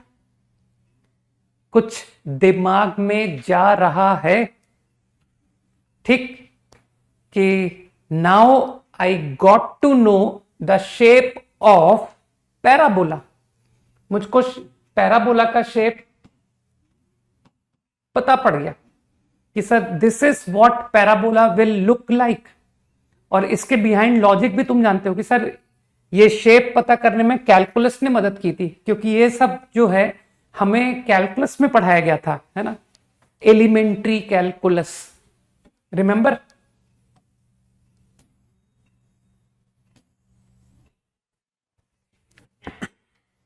तो I think idea should be now clear कि कोई भी बातें होती नहीं है कि पैराबोला ऐसा होता है नहीं, डिराइव हुआ है कि पैराबोला ऐसा दिखेगा। ओके, क्विकली, तो now we will remember the shape of parabola. ठीक, हाँ, introduction to calculus, not elementary, है ना, introduction to calculus. Got the point? हाँ, इसमें हो सकता है कि सर मेरी इक्वेशन कुछ और थी, इतनी इजी इक्वेशन नहीं थी, कुछ डिफिकल्ट इक्वेशन थी, तो हो सकता है कि when you draw x versus y, तो हो सकता है कि तुम्हारा पैराबोला कुछ ऐसा निकल के आए कि सर मेरा पैराबोला तो ये ड्रॉ हुआ था। समझ पा रहे हो? लेकिन यही तो शेप है, ये भी। जल्दी से इस बात को एग्री हाँ करो कि हाँ, जो इक्वेशन मुझे दी गई थी पैराबोला की, जब मैंने उसको ड्रॉ किया तो वो ऐसा कुछ बन के आया। ठीक, तो क्या तुम फील कर पा रहे हो कि सर इसी पैराबोला को आप रोटेट करके और ट्रांसलेट करके अगर शिफ्ट करते तो ये बन जाता। ठीक है ना? तो शेप तो सबका एक ही जैसा कहलाया ना भाई, कि बस तुम्हारा देखने का नजरिया, तुम समझ पा रहे हो मेरी बात को, है ना, कि ऑल पैराबोलास कैसा शेप होगा, आई अंडरस्टैंड। ओके,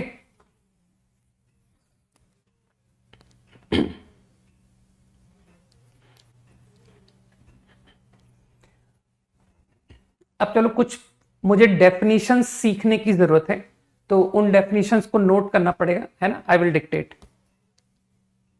एक्सिस, अपनी कॉपी में लिखते जाओ। एक्सिस, एक्सिस ऑफ पैराबोला, ये तुमने मुझसे क्वाड्रेटिक इक्वेशन में भी ये टर्म तुमने सुना होगा, है ना, कि sir axis of parabola we already have heard. लेकिन अब तुमको एग्जैक्ट डेफिनेशन पता पड़ेगी कि एक्सिस ऑफ पैराबोला एग्जैक्टली क्या डेफिनेशन है। लिखो, line passing through focus, line passing through focus and perpendicular to directrix, and perpendicular to directrix is said to be axis of parabola.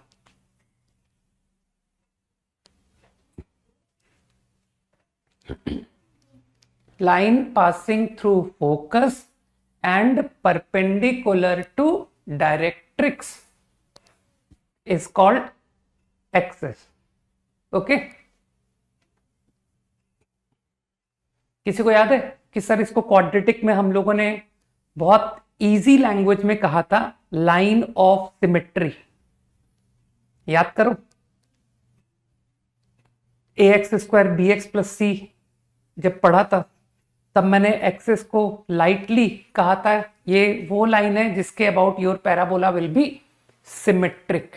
Okay, तो वो बात तो खैर अभी भी सही है, ठीक है, तो वो मैंने गलत नहीं कहा था, दैट ऑल्सो इज करेक्ट, लेकिन एग्जैक्टली ये डेफिनेशन है। ओके, नेक्स्ट लिखो,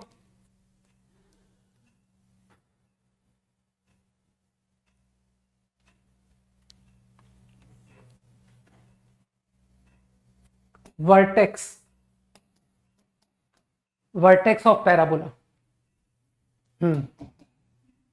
का प्रूफ भी दिखाया था मैंने, हाँ मुझे सब याद है, ठीक है ना। लिखो, डेफिनेशन लिखो, point of intersection, point of intersection of parabola with its axis,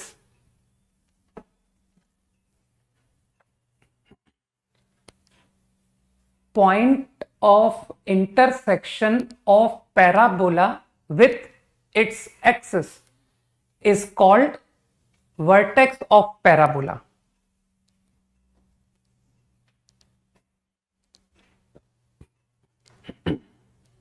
ठीक है,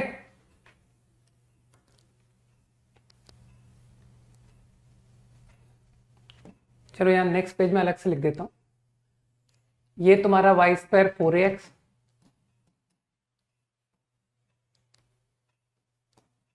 डायरेक्ट्रिक्स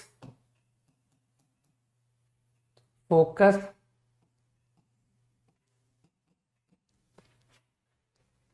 तो एक्सिस तो तुम्हारी एक्स एक्सिस है ना इन दिस प्रॉब्लम। मैं इस पैराबोला की बात कर रहा हूं। मानते हो ये लाइन एक्सिस है, तो वर्टेक्स किसी को दिखा कि सर ये रहा वर्टेक्स, तो vertex is what? Origin. For this equation this is the vertex. अरे कुछ खास नहीं, मैं बस तुमको जो स्पेशल केस मैंने दिया है ना, मैं उस पे स्पेशल केस में तुमको सारे टर्म्स बताता जा रहा हूं कि देखो this is the axis, this is the vertex, ठीक है ना। तो साथ के साथ हम फॉर दिस एग्जाम्पल ऑब्टेन भी करते जा रहे हैं कि what will be the vertex, है ना। I think definition is clear. Parabola का इंटरसेक्शन विद एक्सिस, ओके। जिसको क्वाड्रेटिक में बड़ी, मैंने कहा था ना कि बड़ी कहते ना क्या कहते हैं, काम चलाऊ टर्म में बोला था कि सर वो मैक्सिमम, पॉइंट ऑफ मैक्सिमम या पॉइंट ऑफ मिनिमम, ठीक। तब मैंने बहुत क्लियर कहा था कि ये एग्जैक्ट डेफिनेशन नहीं है, राइट। तो एग्जैक्ट डेफिनेशन अब पता पड़ रही है मुझे कि पैराबोला का वर्टेक्स किसे कहते हैं। Got it. तो वहां पर जो पढ़ा है उसको सिर्फ क्वाड्रेटिक तक ही सीमित रखो, ठीक है ना। कि सर क्वाड्रेटिक में आपकी बताई हुई बातें ठीक थी, लेकिन किसी जनरल पैराबोला के लिए वो बातें सही नहीं हैं, okay. Not for any general parabola. Got it. Now और टर्म्स लिखो। Double ordinate. डेफिनेशंस हैं, पता होने पड़ेंगे। जो मैं याद करने के लिए कहता हूं ना, लोग वो याद करते हैं। मुझसे पूछता कोई नहीं क्लास में, तुमको मालूम है कि सर ये याद करना है क्या, ये याद करना है क्या। अब तक इतने चैप्टर्स पढ़े हो, तुमको अब तक ये बात भी नहीं पता पड़ी क्या कि सर आपसे पूछने की जरूरत नहीं पड़ती है, आप बताते हो, ठीक है, कि this you are suppose to remember, right. तो अननेसेसरी चैट मत फिल किया करो, ठीक। Don't become a pure online student, right. Try to come in the category of offline students who are studying online. लिखो double ordinate.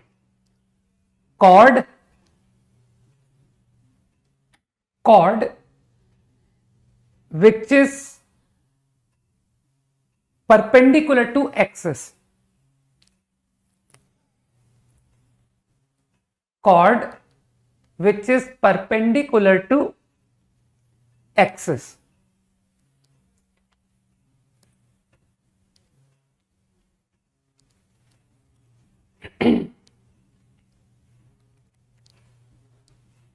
chord perpendicular to axis is called double ordinate. तो यहां पर तुम देख सकते हो कि सर ये लाइन perpendicular to axis, तो there will be infinite, don't worry, तो there will be infinite double ordinate, okay। ये सब डबल ऑर्डिनेट कहलाएंगे, फाइन। कंटिन्यू करो। Latus rectum,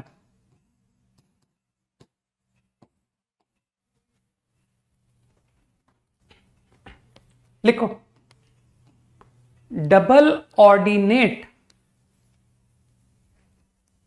passing through focus. Double ordinate passing through focus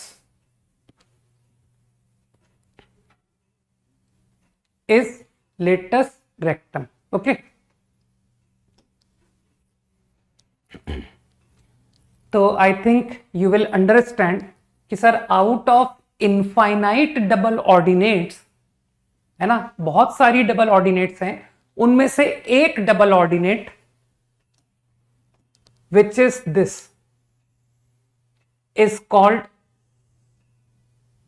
latus rectum. ये latus rectum कहलाएगा. सही. चलो मैं इसके कोऑर्डिनेट भी लिखता हूं.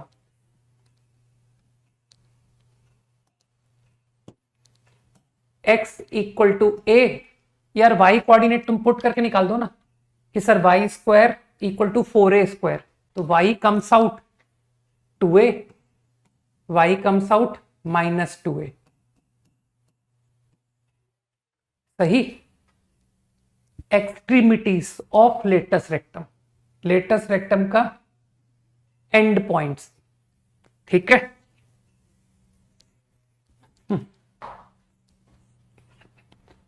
5 seconds क्विकली.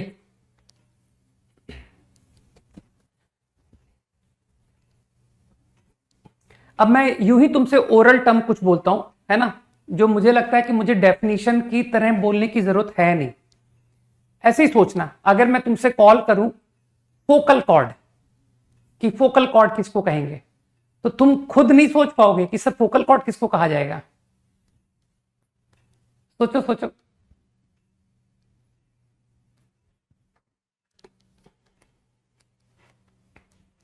एग्री करते हो ना कि सर फोकल कॉर्ड समझ में आ गया.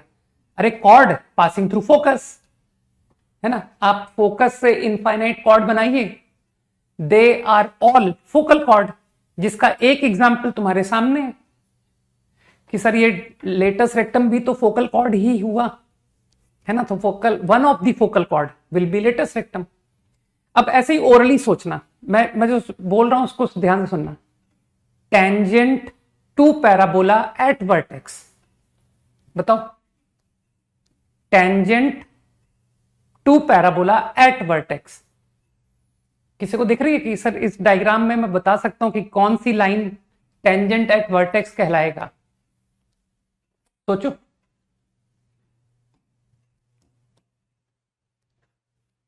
है ना. वर्टेक्स मतलब ओरिजिन पर टेंजेंट. तो तुम डायग्राम सोच पाओगे ना कि sir Y axis for this example this is the tangent at vertex, है ना. नहीं, x इक्वल टू -a/2 नहीं है, x इक्वल टू 0 है. फॉर दिस एग्जाम्पल वर्टेक्स पर पैराबोला को टेंजेंट. ठीक. अच्छा, अब मैं एक टर्म और कॉल कर रहा हूं. ठीक है. Foot of directrix.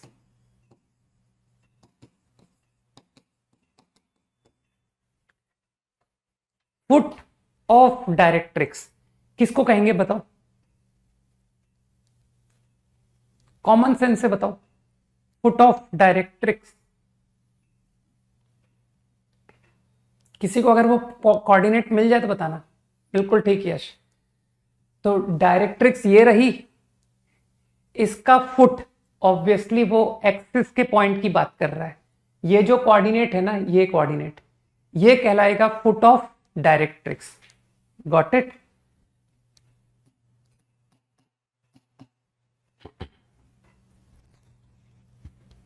Idea clear.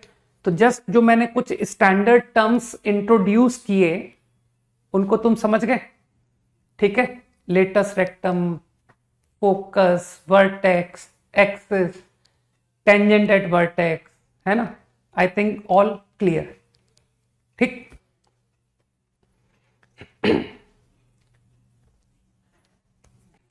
अब मगिंग के टुवर्ड्स चलें कि सर कुछ रटने को भी तो बता दो. बगैर रटे कैसे काम चलेगा, है ना. तो चलो रटने की शुरुआत करते हैं. ठीक है. सबसे इंपॉर्टेंट रटने के लिए कि भैया इक्वेशन ऑफ पैराबोला रटो. ठीक है. तो पैराबोला की इक्वेशन मोस्ट इंपॉर्टेंट.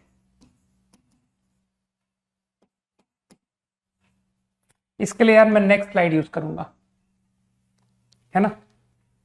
लेट हो गया क्या.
रटना है,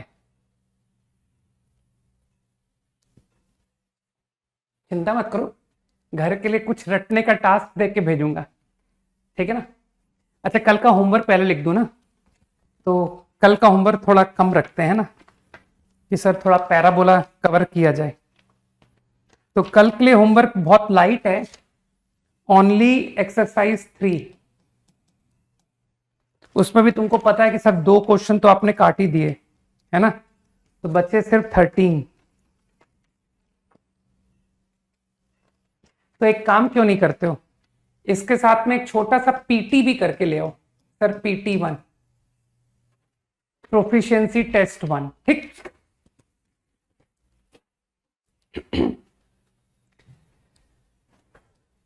रिमेंबर, बस मैं तुमको लॉजिक बता देता हूं कि ये फॉर्मूले का लॉजिक क्या है, कि सर ये फॉर्मूला कहां से आया। तो ये फॉर्मूला जो तुमने स्पेशल केस रटा है ना, ये वहां से रिलेट करके आया है। देखो ध्यान से देखो, मानते हो कि सर दिस एग्जाम्पल, जो एग्जाम्पल तुमने लिया, you take any point x, y, तो don't you think distance of point from axis is what, is mod y। जल्दी से सोचो, तो जो तुम्हारी इक्वेशन है, यहां से कॉपी करके मैंने तुमको रटवा दिया कि देख मॉड y का स्क्वायर, सही। Now what is length of latus rectum, कहना सर ये जो लेटस रेक्टम है इसकी लेंथ तो 4a है, this is length 4a। Now distance of same point from tangent at vertex, मानते हो टेंजेंट एट वर्टेक्स तो y एक्सिस है, तो क्या फील कर पा रहे हो कि sir distance is mod x, जो कि इस एग्जाम्पल में इक्वल टू x हो गया। दिमाग लगाओ। तो बस मैं तुमको सोर्स बताना चाहता हूं कि वो जो फॉर्मूला है ना, वो यहां से रिलेट किया गया है, ठीक। उसका कारण कि सर ऐसा क्यों, इसका जो आंसर है इसको आपने जनरलाइज कर दिया। तो एक बात इमेजिन करो, कोई भी पैराबोला है like this, don't you think कि सर इसे अगर हम शिफ्ट कर दें, रोटेट कर दें, तो ये पैराबोला बिल्कुल ऐसा बनाया जा सकता है। समझना मेरी बात को, by rotating and translating we can make this parabola look the same. तो इसलिए जो भी ज्योमेट्रिक प्रॉपर्टी है ना, whatever property we find it true for this parabola will hold for any parabola, ठीक है। तो जो भी प्रॉपर्टीज नजर आएंगी ना मुझे, ज्योमेट्रिक प्रॉपर्टीज जो इसके लिए ट्रू होंगी वो सबके लिए ट्रू होंगी, क्योंकि सर ये यही तो है। बस इसको देखने के लिए आपको नए सिस्टम पे जाना पड़ेगा। आप नए सिस्टम पे जाइए, ये रहा आपका नया सिस्टम, देखिए ये है आपकी एक्स एक्सिस, ये है आपकी वाई एक्सिस। तो आपने तो मुझे ये पैराबोला दिया था, मैंने अपने सिस्टम को शिफ्ट कर लिया, and now your parabola become this. कुछ समझ पा रहे हो ना मेरी बात को। तो इसलिए इस बात को तुमको समझने में दिक्कत नहीं होगी कि yes, what equation we derived we can use for every parabola, ठीक है। रिमेंबर, रटते जाओ।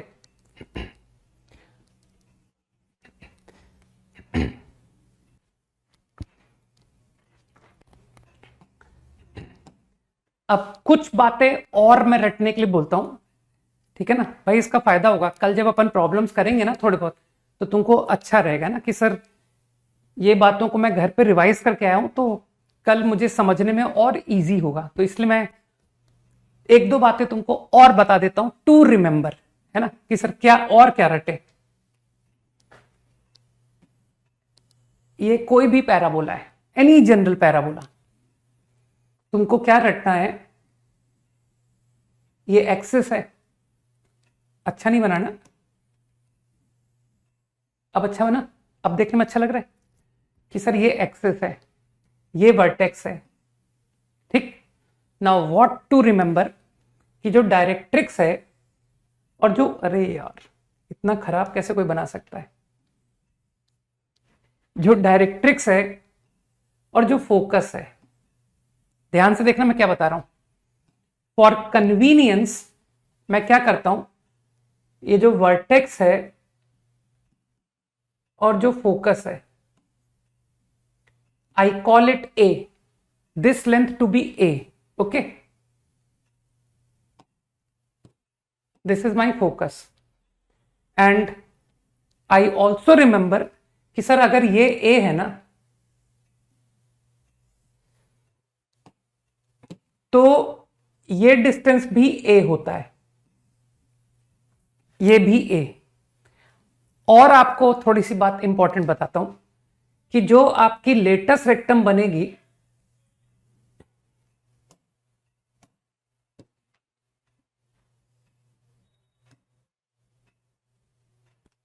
लेटस रेक्टम will get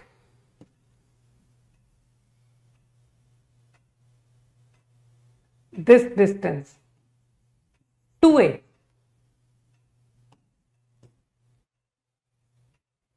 ये 2a, and same this also,